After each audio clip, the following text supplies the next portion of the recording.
भारत और पाकिस्तान के दरमियान सीज़ फायर पर इत्तेफाक होने के बाद मुख्तलिफ मामलात पर पेशरफ जारी है और मुख्तलिफ अहम तरीन बयानात सामने आए हैं। वो बयानात भी आपके सामने रखेंगे और सहाफ़ियों तजज़ियाकारों से उनकी राय भी हासिल करेंगे। अभी आपको बताएं कि वज़ीर आज़म शहबाज शरीफ ने अमरीकी सदर डोनाल्ड ट्रंप की जानिब से मसला कश्मीर के हल में मदद की पेशकश का खैर मकदम किया है।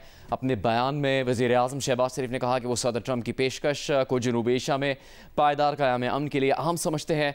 अमरीकी सदर की क़यादत और आलमी अमन के लिए उनके अज़्म पर बेहद मशकूर है। सदर ट्रंप की क़यादत में पाकिस्तान को एक मजबूत शराकतदार मिला है। पाकिस्तान और अमरीका अमन और सलामती के लिए मिलकर काम करते रहे हैं। बाहमी मफादात के तहफ़्फ़ुज़ और फ़रोग़ के लिए करीबी ताउन किया है। गुज़श्ता रोज़ भी अमरीकी सदर डोनाल्ड ट्रंप की जानिब से समाजी राबते की वेबसाइट पर अपना पैगाम जारी करने के बाद इस बात की तस्दीक होती चली गई कि पाकिस्तान और भारत के दरमियान सीज़ फायर पर इत्तेफाक किया गया है। उसके बाद अमरीकी सदर डोनाल्ड ट्रंप की जानिब से भी मसला कश्मीर के हवाले से भारत और पाकिस्तान के दरमियान किरदार अदा करने का ऐलान किया गया है। उनकी जानिब से इस आज़म का इरादा किया गया है। हम इस पेशरफ से मुतालिक भी और गुज़श्ता रोज़ से अब तक पेश आने वाले वाक़यात के बारे में भी तजज़ियाकारों और सहाफ़ियों से बात करेंगे। इस वक्त सीनियर सहाफ़ी तजज़ियाकार उमर चीमा और फ़खर दुर्रानी साहब हमारे इस नशियात में शामिल हो चुके हैं। आप दोनों को खुशामदीद। उमर साहब, बहुत कुछ हुआ पिछले चंद दिन में। आप दोनों की तरफ से ख़बरें सामने लाने के साथ साथ बहुत सी ख़बरों को फ़िल्टर भी किया गया, क्योंकि बहुत सी ऐसी ख़बरें थी जिनकी तस्दीक नहीं हो पा रही थी या फिर वो हक़ाइक़ पर मबनी नहीं थी। उससे मुतालिक भी आप आगही और रहनुमाई करते रहे तमाम लोगों की मुख्तलिफ सोशल मीडिया प्लेटफॉर्म्स पर। कल से अब तक जो भी पेशरफ्त हुई है, आपको सबसे अहम बात क्या लगती है इसमें और आगे बढ़ने का रास्ता क्या हो सकता है पाकिस्तान और भारत के लिए सीज़ फायर पर इत्तेफाक और फिर आलमी सतह पर इससे मुताल्लिक ये पेशकश और ये मदद हासिल होने के बाद के मसला कश्मीर पर भी दोनों मुल्कों की बातचीत के लिए दीगर ममालिक किरदार अदा करने के लिए तैयार है? जुनेद, मेरा ख्याल है कि हमारे लिए एक बड़ी ये यूनिक मोमेंट है और ये ऐसा लम्हा है या ऐसी घड़ी है या एक ऐसा फेज़ है कि जिसके लिए हम बड़ी देर से इंतज़ार कर रहे थे। नंबर वन, इस टाइम पूरा जो एक इंटरनेशनल नैरेटिव है वो हमारी फेवर में जा रहा है। वो लोग हमारी बात पर ज़्यादा ट्रस्ट कर रहे हैं, इंडिया को वो झुटला रहे हैं और इंडिया जो है वो एक हरे हुए जवारी की तरह और बहुत ज़्यादा फ्रस्ट्रेट हुए हुए हैं और उनके पास कभी वो वेबसाइट्स ब्लॉक कर रहे हैं लोगों की, कभी ट्विटर अकाउंट ब्लॉक कर रहे हैं, कभी अपने लोगों को खुद गालियां दे रहे हैं। अभी भी मैं देख रहा था कि वो उनके जो फॉरेन सेक्रेटरी हैं वो इस टाइम उनकी ट्रोलिंग का सबसे बड़ा निशाना है। दूसरी बात यह है कि इस मसले ने यानी कि ओवरऑल इसमें पाकिस्तान की एक विक्ट्री जो है वो बड़ी एक क्लियर विक्ट्री है। यानी कि वो मैं सेंस में भी बात कर रहा हूँ कि इंडिया में जब खुद मातम शुरू हो जाए, यानी कि वो ये कंटेस्ट नहीं कर रहे कि हम जीते हैं, यानी कि वो ये भी कंटेस्ट नहीं कर रहे, वो मुसलसल मातम कर रहे हैं, जो इस चीज़ की अलामत है कि हमारी इसमें बड़ी वाजे हमें फतह हासिल हुई है, अल्लाह ताला ने हमें फतह दी है।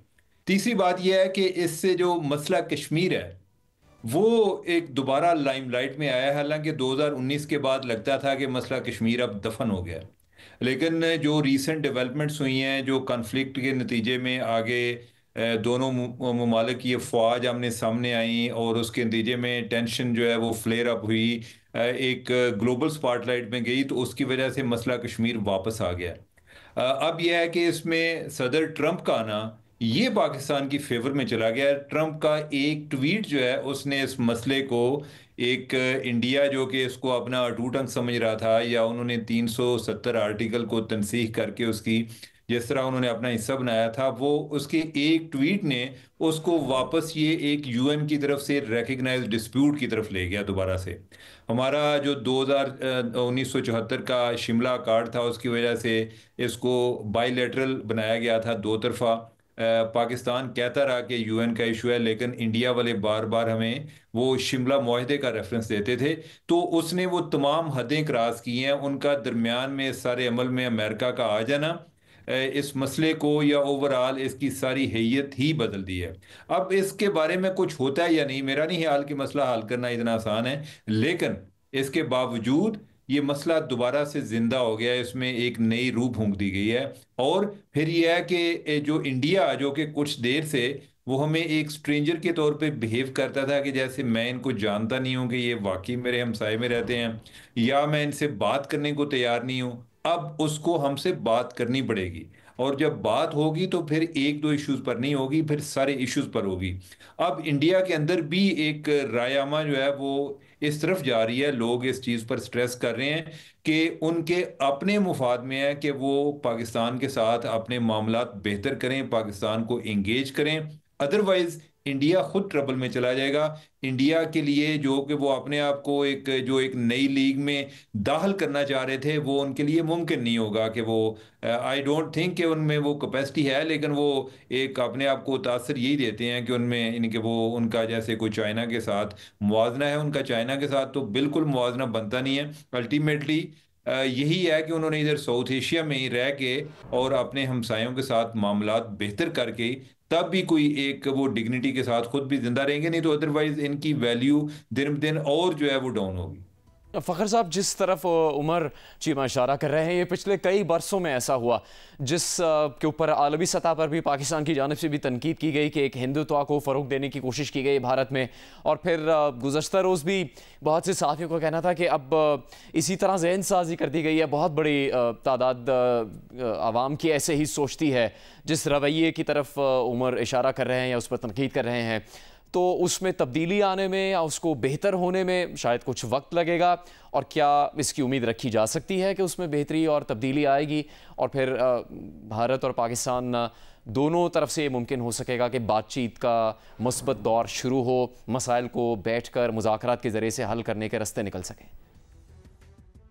जी बिल्कुल। देखें जुनेद साहब, एक तो पहली बात यह है कि पाकिस्तान और इंडिया का ये जो रिसेंट एक क्राइसिस हुआ है, उसमें एक बुनियादी चीज़ जो मैं समझता हूँ जिसने डिफरेंस क्रिएट किया है, वो पाकिस्तान की तरफ से जो मीडिया को एक तो फ्रीडम दी गई और उसके साथ साथ जो ट्रांसपेरेंसी है इन जो डिसमिनेटिंग इंफॉर्मेशन कि आप मालूमात बार बार DGISPR आके प्रेस कॉन्फ्रेंस करते थे, बाकायदा सबूत और बाकायदा हर तरह की जो इंफॉर्मेशन होती थी वो आके देते थे। जबकि उसके अगेंस्ट अगर हम देखें जो इंडियन मीडिया है, मैं क्योंकि ये जितना क्राइसिस हुआ तमाम इंडियन मीडिया को ये फॉलो करता रहा, आप ये सुन के हैरान होंगे कि इंडियन मीडिया की जितनी टॉप की वेबसाइट्स थी उसके ऊपर एक जैसे आर्टिकल्स, एक जैसी सारी खबरें और तमाम हर जगह के ऊपर जो इंफॉर्मेशन है हर मीडिया ऑर्गेनाइजेशन के ऊपर तकरीबन एक जैसा ही सब कुछ था। तो उससे एक चीज जो वाजे हो रही थी कि इतना ज्यादा कंट्रोल्ड उनका मीडिया था कि ये जो इंफॉर्मेशन उन्होंने अवाम तक जो एक्सेस है वो दी नहीं। और फिर उसके साथ साथ जो उनका इलेक्ट्रॉनिक मीडिया जिस तरह से वॉर मॉन्गरिंग की जा रही थी,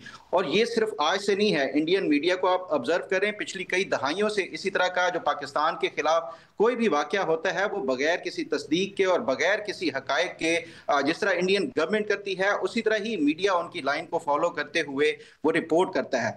तो इससे अगर देखा जाए तो जिस तरह से जहन साजी की गई है भारतीय जो अवाम है उसकी, तो मैं नहीं समझता कि अवाम के दरमियान उनकी जो एक नफरत पैदा की जा चुकी है वो कोई इतनी आसानी से वो कम हो सकती है। जहां तक बात है इंडिया और पाकिस्तान के दरमियान जो तनाज़ात हैं उसको कैसे इफेक्टिवली हल किया जा सकता है, देखें जो सदर ट्रंप की तरफ से ट्वीट है ये इटसेल्फ पाकिस्तान की इतनी बड़ी विक्ट्री है कि आप इंडिया का इस टाइम सोशल मीडिया देखें या मीडिया देखें, वो वहां पे एक सफ़े मातम इसलिए भी बिछा हुआ है कि वो ये समझते हैं कि 2019 में हमने तो कश्मीर का जो मसला था वो हमेशा के लिए ख़त्म कर दिया था, आर्टिकल 370 को हमने रिवोक करके। लेकिन उसके बाद ये सदर ट्रंप की तरफ से जो एक आज जो ट्वीट आया, एक तो उससे सिर्फ ये कि कश्मीर का मसला इंटरनेशनलाइज किया गया है, फिर उसके साथ साथ जो पाकिस्तान का मौक़िफ़ है वो पूरी दुनिया भर की जो एक मीडिया जिस तरह से कवरेज मिल रही है, जिस तरह उमर चीमा साहब ने भी बात की है, मैं समझता हूँ ये भी एक पाकिस्तान की कामयाबी है। लेकिन ये कामयाबी देखें, ये उसके बाद असल जो कामयाबी के लिए लास्टिंग आपको जो एक कामयाबी चाहिए उसके लिए मजीद होमवर्क की ज़रूरत है, ख़ास तौर के ऊपर वो मरहला जब पाकिस्तान और इंडिया के दरमियान ट्रंप अगर कोई बाकायदा मुज़ाकरात के लिए कोई एक प्लेटफॉर्म के ऊपर इनको इकट्ठा करता है। तो पाकिस्तान देखें अपने लेवल के ऊपर बलूचिस्तान के इशू को हमेशा से उठाता आया है, लेकिन अब ये वक्त है कि दोनों मुल्कों को बैठ के कोई मैकेनिज्म तैयार करना होगा, किसी ऐसा कोई प्लेटफॉर्म तैयार करना होगा या कोई इंटरनेशनल बॉडी कोई इस तरह की हाईलाइट करनी होगी इनको कि जो भी तनाज़ात हों इस तरह के, जिस तरह पहलगाम हुआ या पाकिस्तान में जाफर एक्सप्रेस का इंसिडेंट हुआ, तो ये दोनों के अगर कोई कॉन्टेस्ट करते हैं किसी तरह हवाले से कोई, तो उनका ये मामला किस प्लेटफॉर्म के ऊपर जाएगा और ये आपस में पहले तय करेंगे। अगर किसी मुल्क की इसमें इन्वॉल्वमेंट साबित होती है तो उसके बाद ये फिर चाहे वो टेंशन बढ़े या नहीं, अदरवाइज ये इस तरह ये दोनों ममालिक के दरमियान जो टेंशन किसी भी एक छोटे से चिंगारी से जो है वो स्पार्क हो जाता है, तो उससे जो भारत के अजायम है जो लॉन्ग टर्म के लिए कि वो दुनिया की टॉप 5 इकोनॉमीज में से बनना चाहता है, मैं नहीं समझता। आज जो सुबह भी मैंने इस हवाले से बात की है कि 2 दिन का ये जो पाकिस्तान और इंडिया के दरमियान जो टेंशन रही है, उससे जो इंडिया को इकोनॉमिक इम्पैक्ट पड़ा है, जिससे उसको लॉस हुआ है, वो कोई $44 बिलियन का सिर्फ उनकी स्टॉक मार्केट का है 2 दिनों के अंदर। उनमें निफ्टी का और उसके साथ साथ सेंसेक्स का है ये, और उसके साथ HDFC और जो रिलायंस है, इन सब का मिला के $44 बिलियन है। जो मिलिट्री का नुकसान हुआ है वो अलहदा है। तो मैं नहीं समझता कि ये जो भारत जिस तरह से उसका तर्ज अमल है, जिस तरह से वो पिछले कई दहाइयों से पाकिस्तान के हवाले से अपना रहा है, इसी तर्ज अमल के साथ भारत कोई अपनी दुनिया के अंदर कोई एक लार्जर इकोनॉमी के तौर के ऊपर या एक बड़ी पावर के तौर के ऊपर बन सकता है, जब तक पाकिस्तान के साथ कोई लॉन्ग लास्टिंग जो पीस का एक मैकेनिज्म तैयार नहीं किया जाता। तो उमर साहब, अमेरिका ने किरदार अदा किया सीज़ फायर को मुमकिन बनाने में। जो इस वक्त एक ख़तरा मौजूद था, जारियत तो भारत की तरफ से जारी थी, जवाबी कार्रवाइयाँ पाकिस्तान की जानिब से की गई और भारत को बहुत संगीन नुकसान भी पहुँचाए गए। लेकिन मज़ीद अगर ये जंग बढ़ती, उसको रोकने के लिए सीज़ फायर में अपना किरदार अदा किया। दीगर ममालिक के किरदार का भी वज़ीर आज़म पाकिस्तान शहबाज शरीफ ने एतराफ़ किया है। ईरान ने अपने तौर पर पेशरफ्त की, तुर्की ने, चीन ने, बरतानिया ने, इन ममालिक ने किरदार अदा किया। वज़ीर आज़म शहबाज शरीफ ने तो गुज़श्ता रोज़ अपने खिताब में कतर का भी जिक्र किया। अब जो कश्मीर का मसला है, पानी के मामले पर इख्तलाफात होते हैं, जिसमें भारत की जानिब से कुछ ऐसे इक़दाम किए जाते हैं जिससे फिर से नया एक तनाज़ा बन जाता है। इन सब इशूज़ को और वो तमाम इशूज़ जो भारत और पाकिस्तान के ताल्लुकात में एक रुकावट पैदा करते हैं, और आपको लगता है कि ये किरदार अदा करना मुमकिन होगा अमेरिका और दीगर ममालिक के लिए इस तरह से? चूँकि अमेरिकी सदर डोनाल्ड ट्रंप के पास तो काफ़ी बैनुल-अक़वामी मामलात से मुतालिक महाज़ हैं। उन्होंने कहा वो इसराइल और फ़लस्तीन के मामले पर भी किरदार अदा करेंगे, यूक्रेन और रशिया के मामले पर भी किरदार अदा करेंगे, ईरान के साथ भी वो अमन मुआहिदा करने के लिए इक़दाम करेंगे, और फिर पाकिस्तान और भारत का मामला है। देखें, ट्रंप जो है, ट्रंप ने तो इतने महाज खोले हुए हैं, वो यही सोचते हैं कि किसी एक पर तो मुझे कोई कामयाबी होगी। लेकिन मेरा ख्याल है कि हमारा जो टारगेट है वो ये नहीं होना चाहिए कि उसे कामयाबी होती है या नहीं होती। हमारे लिए ये इम्पॉर्टेंट है कि हम इस इशू को इंटरनेशनलाइज करें। हम इस इशू को, जो एक इंडिया की पोजीशन है या जो एक शिमला मुआहदे का वो रेफरेंस देते हैं कि उसकी रोशनी में ये एक दो तरफा मुआहदा है, अगर हम इंडिया अमेरिका को इसमें इन्वॉल्व कर लेते हैं, रिगार्डलेस के यानी कि वो मसला हल होता है या नहीं, और जो जी। मसले इतने पुराने होते हैं, इतनी जल्दी वो हल होते भी नहीं, टाइम लगता है। तो मेरा ख्याल है कि हमारे लिए ये इम्पॉर्टेंट है कि हम जो ट्रंप को इनकरेज भी करते रहें, और जो ये इशू है इसको इंटरनेशनलाइज जितना हम कर सकते हैं वो करें। इससे ओवरऑल इंडिया पर भी प्रेशर आएगा, इंडिया की सुबकी होगी। जब वो दो तरफा की बात करते हैं तो उसकी वजह से वो पूरी दुनिया की अटेंशन से बच जाते हैं कि वो अपने हिस्से में क्या कर रहे हैं। जो बाकी दुनिया, उनको नहीं पता कि उनके बांग्लादेश के साथ क्या ताल्लुक हैं, जो श्रीलंका के साथ कैसे हैं, या जो नेपाल है, भूटान है, मालदीव है, उनके साथ क्या ताल्लुक है। यानी कि इंडिया का एक जो ख्वाब है ना इलाके में भी, वो उसका ख्वाब एक बुली बनने का है, यानी कि जिसमें वो सबकी बुलिंग कर सके। तो ये चीज़ अगर हम इसको ट्रंप के ट्वीट्स के जरिए ये हाईलाइट होती रहती है, तो ये भी इस काज को सर्व करेगी। उन पर प्रेशर भी आएगा, और ये जो इंडस रिवर सिस्टम वाला है, ये भी चीज़ें ये सॉल्व होंगी। ये तो अब देखें, जो जंग हो गई है ना, या जो जितनी भी एक स्मॉल स्केल वार हुई है, इंडिया ये अफोर्ड नहीं कर सकता कि कोई इतनी मस्ती करे। शायद उनको जो गलत फहमी थी, जिस चक्कर में उन्होंने कोई इंडस रिवर सिस्टम बंद कर लिया, उसका ये ख्याल था कि वो मोदी जो है उसका ये ख्याल था कि वो खिते में अब चीज़ें जो है ना वो अपनी टर्म्स पे कर सकता है। लेकिन जो पाकिस्तान ने जवाब दिया, तो उससे उनके लोगों के लिए एक रिमाइंडर भी था, और मोदी को एक बड़ी अच्छा उसको मैसेज भी चला गया कि हम इस तरीके से मैसअप नहीं कर सकते। तो हमें इनके साथ डील करना पड़ेगा एक इक्वालिटी की बुनियाद पे। और एक और चीज़ है जुनैद, कि जो अमन आप लड़ के हासिल करते हैं ना, वो कंप्रोमाइज़ के ज़रिए हासिल नहीं होता। कंप्रोमाइज़ में जो बुली है वो बुली रहता है। वो आप जो है, यानी कि आपको जो दूसरी उसमें कोई कमज़ोर पार्टी होती है, उसे समझौते करने पड़ते हैं, और जो उसमें ज़रा तगड़ा होता है और वो बुलिंग नेचर का भी हो, तो वो आए दिन वायलेशन करता है। और जब ये मैसेज जाए कि जो फ्रीक मुखालिफ है उसमें कैपेसिटी है कि वो हमको पकड़ सके, हमको अकाउंटेबल कर सके, तो फिर तब जाकर एक चीज़ें एक जस्ट बेस्ड पर सोल्यूशन आते हैं। तो मेरे ख्याल है पाकिस्तान ने वो अपनी स्ट्रेंथ शो की है। इंडिया अब इसको अफोर्ड नहीं कर सकता कि वो हमारे साथ दोबारा से इस तरह की हरकतें करे। और जो ट्रंप का आना है वो ओवरऑल उसने कश्मीर के इशू में एक रूह फूंक दी है नए सिरे से। एक जो एक इशू जिसको कुछ अरसे से उस पर बात ना करने की वजह से या 370 आर्टिकल की मनसूखी की वजह से जो कि लग रहा था कि डेड हो गया, वो दोबारा से जिंदा हो गया, उसमें एक नई तवानाई आई है। फ़खर साहब, जिस तरह अमेरिका की एक स्या तारीख़ है मुख्तलिफ़ ममालिक पर चढ़ाई करने की, नई जंगें शुरू करने की, मुख्तलिफ़ ममालिक में जंग अज़ीम 2 में क्या कुछ हुआ, जो अमेरिका की जानिब से जापान में किया गया, वियतनाम में उसके कुछ बरस बाद जो अमेरिका की जानिब से इक़दाम किए गए, 5 लाख अमरीकी फ़ौजी भेजे गए, 60,000 अमरीकी फ़ौजी मरवा दिए, वहाँ पर वियतनाम में नस्लकुशी तक के इक़दाम तक बात चली गई। लेकिन पिछले कई दहाइयों में उन्होंने इन तमाम गलतियों का अजाला भी करने की कोशिश की है। जापान से अब अमेरिका के मिसाली ताल्लुकात हैं, वियतनाम से ताल्लुकात है। वियतनाम $65 अरब से ज़्यादा की एक्सपोर्ट्स करता है अमेरिका को। क्यूबा से अमेरिका ने ताल्लुकात बहाल किए। माजी में कई मामलात को बैनुल-अक़वामी सतह पर सुलझाने के लिए अमेरिका मुस्तकिल नुमाइंदे भी मुकर्रर कर चुका है, जिसमें आयरलैंड और बरतानिया के तनाज़े को हल करने के लिए भी अमेरिका के एक नुमाइंदे ने किरदार अदा किया था।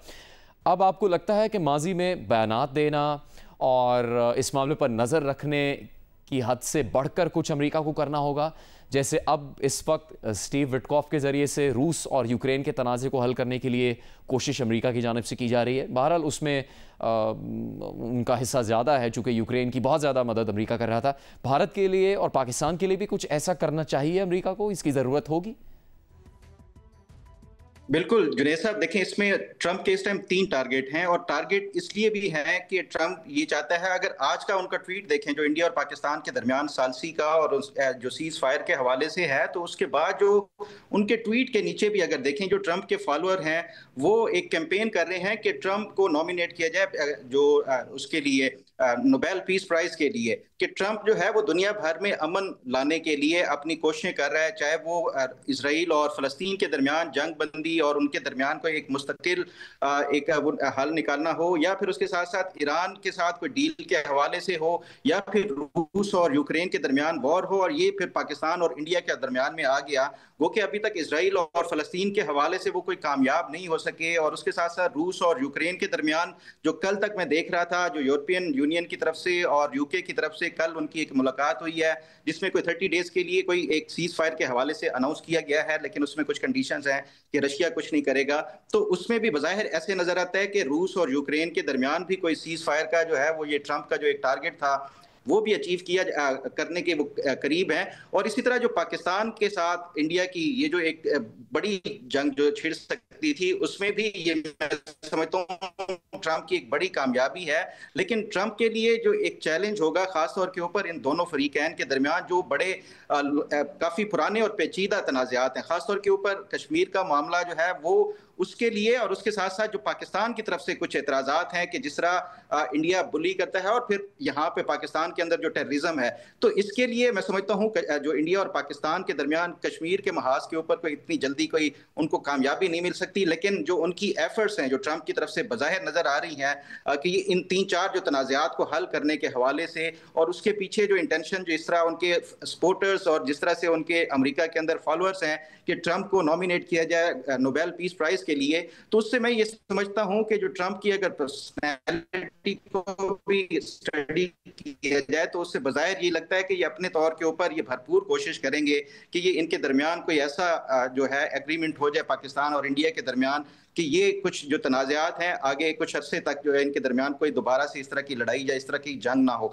तो इस मरतबा बज़ाहिर ये लगता है कि ये अमेरिका की तरफ से ये जो कोशिश की जा रही है ये संजीदगी से देखा जाता है। लेकिन उसके बाद जो इंडिया में रिएक्शन जिस तरह से आ रहा है, ये अभी उमर चीमा साहब ने आपको बताया है कि जो विक्रम मिस्री उनके सेक्रेटरी फॉरेन अफेयर्स, उनके जो जिस तरह से उनको ट्रॉल किया जा रहा था, उनकी फैमिली की जो पिक्चर्स निकाल के उनको हरासा किया जा रहा था, या फिर इवन अब जो लोग वहां पे भारत के अंदर ये सवालात उठाना शुरू हो गए हैं, इवन ये जो सोशल मीडिया के ऊपर आ रही है राहुल गांधी की एक जो स्पीच आ रही है, ये भी मैं समझता हूं पाकिस्तान के लिए एक बड़ा चैलेंज है, जिसमें उन्होंने ये कहा है कि इंडिया का जो एक सोल पर्पस था या एक स्ट्रेटेजिक गोल था वो ये था कि इंडिया और पाकिस्तान और चाइना को एक दूसरे से दूर किया जाए। लेकिन इस हुकूमत ने वाहिद जो एक अचीवमेंट इस गवर्नमेंट की है, मोदी गवर्नमेंट की, वो ये है कि दोनों को चाइना और पाकिस्तान को दोबारा करीब ले आए हैं। उसके साथ साथ अगर देखें जो भारतीय सोशल मीडिया के ऊपर और वहां पे मीडिया के अंदर जो सवालात एक तरफ हो गए, लेकिन जो उनकी फ्रस्ट्रेशन है वो अब दूसरे ममालिक जिन्होंने इंडिया का साथ नहीं दिया इस तनाज़े के अंदर,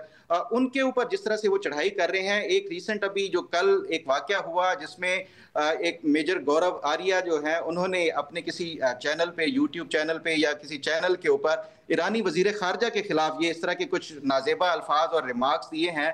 तो उसके बाद ये जो तनाज़ा है वो सिर्फ सोशल मीडिया तक नहीं रहा, जो गवर्नमेंट ऑफ इंडिया और उसके साथ साथ जो इंडियन एम्बेसी है ईरान के अंदर उसको क्लैरिफाई करना पड़ा है, लेकिन उसके बावजूद भी अभी तक ईरान की तरफ से ये उसको कबूल नहीं किया जा रहा। फिर इसी तरह सऊदी अरब के हवाले से जिस तरह वहां पे इंडिया के अंदर जो किया गया है कुछ डेरोगेशन के या इस तरह के झंडे की तजलील की गई है, तो ये एक फ्रस्ट्रेशन जो इंडिया के अंदर नजर आ रही है, खासतौर के ऊपर जिस तरह से वो एक्सपेक्ट ये कर रहे थे कि पाकिस्तान उनके लिए कोई तरने वाला है, वो जाएंगे और पाकिस्तान को फतह करके एक ही रात में वापस आ जाएंगे।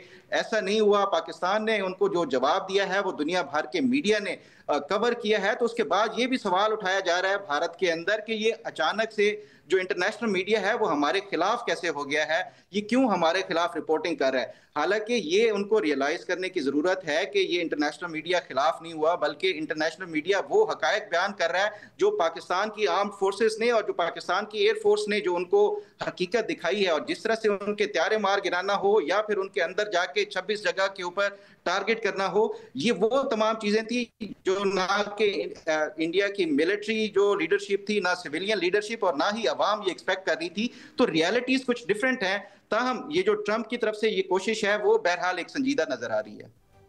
जिस तरफ इशारा किया है उमर साहब, आप चूँकि दोनों ही तहकीकाती सहाफ़ी हैं, एक ये भी सवाल गुज़श्ता रोज़ से सामने आ रहा है कि अब किस तरह से भरोसा किया जाएगा नरेंद्र मोदी की हुकूमत पर, बीजेपी पर जो इस वक्त बरसर इक़्तिदार है, तो उसके लिए क्या तरीक़ाकार इख्तियार किया जा सकता है। अब कुछ लोगों की राय ये है कि अगर उनकी जानिब से तदब्बुर का मुज़ाहरा किया गया तो उसकी भी तारीफ़ की जानी चाहिए। कुछ शख्सियात ये समझती हैं कि उन पर भरोसा नहीं किया जा सकता, चूँकि उनकी तरफ से बहुत सी ऐसे इक़दाम किए गए हैं जो साजिश पर मबनी नज़र आते हैं। और अब फ़खर साहब जिन वाक़यात का जिक्र कर रहे हैं जिसमें दूसरे ममालिक की तौहीन भी की जा रही है, अपने ही सेक्रेटरी ख़ारजा की तज़लील करने की वहाँ पर कोशिश की जा रही है। हम ये मान भी लें कि तमाम इंडिया में आवाम ऐसे नहीं हैं, तो जो लोग भी इस गैर ज़िम्मेदारी बदकिस्मती से अगर एक पागलपन का मुजाहरा उनकी जानिब से किया जा रहा है, तो उससे निमटने की क्या हिकमत अमली होगी फिर पाकिस्तान के लिए, या वो ममालिक जो पाकिस्तान के साथ और इंडिया के साथ शामिल होना चाहते हैं इस अमन को देरपा तरीके से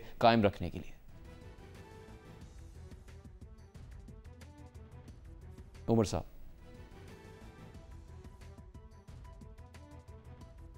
जुनैद, पहली बात तो यह है कि दोबारा बात इंडिया करेंगे। ऐसा नहीं है। जी उमर साहब, आपको आवाज़ आ रही है? जी जी, मुझे आपकी आवाज़ आ रही है। आप प्लीज़ बात करें। हाँ, तो मैंने कहा कि पूरा इंडिया तो ऐसा नहीं है, लेकिन जो उधर हरकतें हो रही हैं ये सारे, ये मोदी की फसल है, ये उसी की पैदावार है। ये इन्होंने इतनी नफरत फैलाई हुई है और इन्होंने जो एक वॉइस ऑफ रीजन से, जो कि दलील से लोग बात करने वाले हैं, उनको सबको उन्होंने वाइप आउट कर दिया। उनकी स्पेस ही उन्होंने नहीं छोड़ी हुई। और उसकी जो एक रीसेंट एग्जांपल है वो यही है, जिस तरीके से इन्होंने सेंसरशिप की है। ये क्यों कर रहे थे? बेसिकली इनका प्रॉब्लम ये था कि इनके पास कोई बताने को कोई अपनी अचीवमेंट थी नहीं, तो लिहाजा उनको लगा कि हमारी जो एक सर्वाइवल है वो झूठ के जरिए है। तो इस तरीके से उन्होंने पूरे मीडिया को इस सारे क्राइसिस में, मोदी की सिर्फ अपनी रेपुटेशन ख़त्म नहीं हुई, यानी कि जो उसने अपनी वो 56 इंच वाली बनाई हुई थी, उसका इस सारे अमल में उसका जो उसने एक भारत का इमेज है, एक ग्लोबल पावर, उसको भी डाउन किया है। जो उसकी जो स्टैंडिंग है वो कम हुई है। और दूसरा, उसने अपने मीडिया को बुरी तरह तबाह कर दिया है। यानी कि हम वो कहते हैं ना जी कि इन अ वार फर्स्ट कैजुअलिटी इज ट्रूथ। इधर तो पूरा जो first casualty was the Indian media. जो इंडियन मीडिया ने किया है या उनके साथ जो हुआ है, यानी कि उनको बाद में अंदाजा होगा। अच्छा, वैसे इत्तेफाक से कि पाकिस्तान साइड पे ज्यादातर चीजें बड़ी क्रेडिबली बताई गई हैं। क्रेडिबली इन पर्टिकुलर वो चीजें कि जो इन्होंने दावे किए हैं, उसकी वजह यह थी कि इनके पार्ट पर इनकी कुछ अचीवमेंट्स थी, इनको कोई ऐसी कोई झूठ बोलने की ज़रूरत ही पेश नहीं आई, और भारत का सारा इन्हिसार जो है वो झूठ पर था। अच्छा, बाकी जो आप तदब्बर की बात कर रहे हैं ना, तदब्बर अभी तक मोदी ने तो दिखाया नहीं है। उनकी तरफ से अभी कोई प्रेस कॉन्फ्रेंस भी नहीं आई हुई।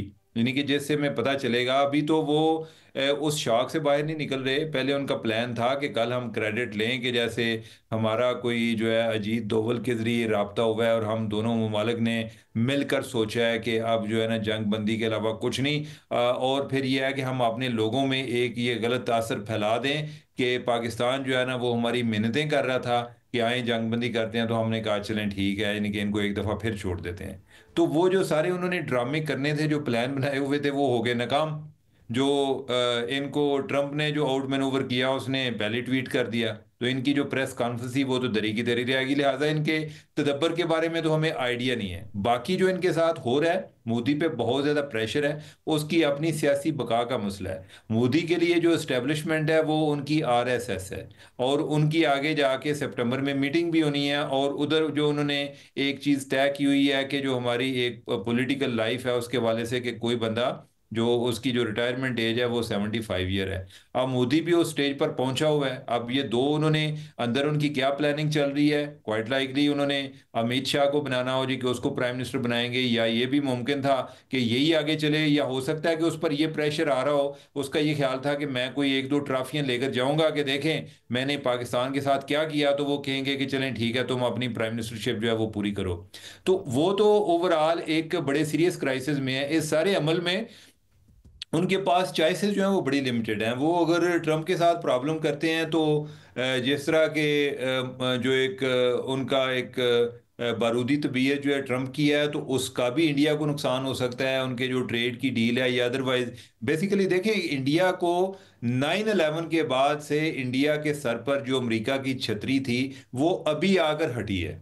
जितना फायदा अमेरिका का इन्होंने ट्रंप ने उठाया है, और जितना सफर हमने किया है, ठीक है, हमने बहुत ज्यादा सफर किया है। और ये पहली दफा है कि इनके सर पर अमेरिका की छतरी नहीं है और इनकी चीखें निकलना शुरू हो गई हैं। तो अब ये क्या होगा कि या ट्रंप के साथ प्रॉब्लम अफोर्ड कर सकते हैं, इनका चाइना के साथ भी मसला है, तो क्या ये ट्रंप के साथ इस तरह की लड़ाई कर सकते हैं? I don't know. हो सकता है कि वो चीज़ों को, टाइम को बाय करने की कोशिश करें। लेकिन ओवरऑल ये है कि अल्हम्दुलिल्लाह इस टाइम जो सूरत हाल है वो पाकिस्तान की फेवर में चली गई है। इस टाइम जो जो ट्रंप है ना, वो भी मसला कश्मीर का आप समझें कि सफीर बना हुआ है, कि उसने वो हल कराना कराना है। वो करा सकता है या नहीं कर सकता, हमारा इंटरेस्ट ये है कि ये इशू हाईलाइट होना चाहिए, और ये जिस स्टेज पर पहुंच गया था, हम इसको जितना वापस इसके अंदर कोई जिंदगी डाल सकते हैं उतना ज़्यादा बेहतर है। फ़खर साहब, आपको लगता है कि अभी जो जंग का तनाज़ा पैदा हो रहा था, उस दौरान जिस संजीदगी और समझदारी का मुजाहरा पाकिस्तान की तरफ से भी किया गया, वो शायद माजी में नहीं किया जाता था? अक्सर जब भारत की जानिब से कोई कोशिश होती थी और पाकिस्तान की जानिब से कोशिश होती थी, या किसी मामले पे पेशरफ्त होती थी, तो पाकिस्तान में भी एक मुहिम शुरू कर दी जाती थी मुख्तलिफ हलकों की जानिब से, जिसमें बुरा भला कहना, जिस तरह आप इशारा कर रहे हैं कि भारत में, इंडिया में बहुत सी तंजीमें ऐसी हैं या आवाम की एक तादाद ऐसी है जो सेक्रेटरी खारजा को निशाना बना रही है, दीगर लोगों की तस्दीक कर रही है, उनको तंज किया जा रहा है। पाकिस्तान में भी ऐसा किया जाता था जो अब नहीं हुआ। ख़ास तौर पर अगर हंसी यानी मजाक के तौर पर तो कुछ चीज़ें सामने लाई गई, लेकिन संजीदा तौर पर कोई तमस्खर उड़ाने की कोशिश नहीं की गई इतने संगीन हालात के दौरान भी पाकिस्तान की तरफ से। तो यहाँ पर भी क्या कुछ बेहतरी आई है आपको लगता है रवैयों में? बिल्कुल जुनेद साहब, देखिए मैं कल आपका ही शो सुन रहा था जिसमें एयर मार्शल मसूद अख्तर साहब एक बात कर रहे थे। वो मैं समझता हूँ वो एक बड़ी उन्होंने जबरदस्त बात की है। वो कहते हैं जो 65 या 71 की जो वॉर थी उसमें इवन जो आर्म फोर्सेस थे उनके दरमियान भी जो लैक ऑफ एक कोऑर्डिनेशन होता था। लेकिन जो मौजूदा जो जिस वजह से पाकिस्तान को एक बहुत बड़ी फतह मिली है, वो मैं समझता हूँ वो उन्होंने जो वाइस मार्शल जो मसूद अख्तर साहब थे उन्होंने ये बड़ी एक जबरदस्त बात की कि जो आर्मी चीफ हैं और जो एयर चीफ हैं उन दोनों ने मिलके जो ये पूरा एक जो मंसूबा था, जो वॉर गेमिंग थी, या इसका सारा एक पूरी मुकम्मल कोऑर्डिनेशन के साथ ये तो मिलिट्री फ्रंट के ऊपर हो गया। लेकिन उसके साथ साथ अगर आप देखें जो पॉलिटिकल फ्रंट के ऊपर जिस तरह से पाकिस्तान के जो वजीर हैं, अक्सर औकात इनके पॉलिटिकल जो भी मामलात हों उसके ऊपर उनको क्रिटिसाइज भी किया जाता है। लेकिन जब ये मामला जंग और एक दूसरे मुल्क के साथ जंग का आया है, तो मैं समझता हूं कि इस गवर्नमेंट ने एक तो पॉलिटिशियंस जो आपस में हैं और उसके साथ साथ फिर मिलिट्री लीडरशिप के साथ कोऑर्डिनेशन हो, या फिर उसके साथ साथ डिप्लोमेटिक फ्रंट के ऊपर जिस तरह से पाकिस्तान के सफीरों ने और जो पाकिस्तान की ओवरऑल ये सारे तमाम तर जो प्लेटफॉर्म्स थे उसके ऊपर जिस तरह से पाकिस्तान ने परफॉर्म किया है, मैं समझता हूं कि ये भी एक बड़ा एक यूनिक हमारी जो एटलीस्ट जो जनरेशन है उसने एक बड़ा यूनिक ये एक एक्सपीरियंस देखा है। फिर उसके साथ साथ जो सबसे इंपॉर्टेंट चीज है, पाकिस्तान को हमेशा ये क्रिटिसाइज किया जाता है कि पाकिस्तान में जो इंफॉर्मेशन को हमेशा छुपाया जाता है, लेकिन इस मर्तबा जो है कि ये भी एक ऐसी चीज है जो कि वाज़े तौर के ऊपर जिसने चीजों को मजीद क्लैरिफाई किया है। इवन जो इंटरनेशनल मीडिया था, जिस तरह से ब्रीफिंग दी गई है डिटेल में DGISPR की तरफ से, इवन जो CNN के जो कल आप जिस तरह से ब्रेकिंग न्यूज जो उन्होंने चलाई है, वो भी तमाम तर वो इंफॉर्मेशन उनको पाकिस्तान की तरफ से ये प्रोवाइड की जा रही थी। तो मैं ये समझता हूं कि ये इस तरह की जो जंग के माहौल में जब आप इंफॉर्मेशन का जो फ्लो है वो एक ट्रांसपेरेंट रखेंगे और लोगों को हकायक बताएंगे, और ये मेरी इतला यही है कि यही फैसला किया गया था कि इस मर्तबा हम कोई चीज छुपाएंगे नहीं। अगर हमारा कोई नुकसान भी होगा तो तब भी हम लोगों को, अपनी आवाम को कॉन्फिडेंस में लेंगे और बताएंगे, और अगर कोई हम दुश्मन का मार गिराएंगे तो वो भी सारी चीजें विद एविडेंस ये सारा कुछ प्रोवाइड करेंगे। तो ये मैं समझता हूं कि ये पाकिस्तान की तरफ से वो पॉजिटिव्स हैं जिन्होंने कंट्रीब्यूट किया है, ये अपने से 3 गुना बड़ा बात होती रहेगी। जियो न्यूज़ की खुसूसी नशरात आप सिचुएशन रूम से देख रहे हैं। अभी वक्त है एक ब्रेक का।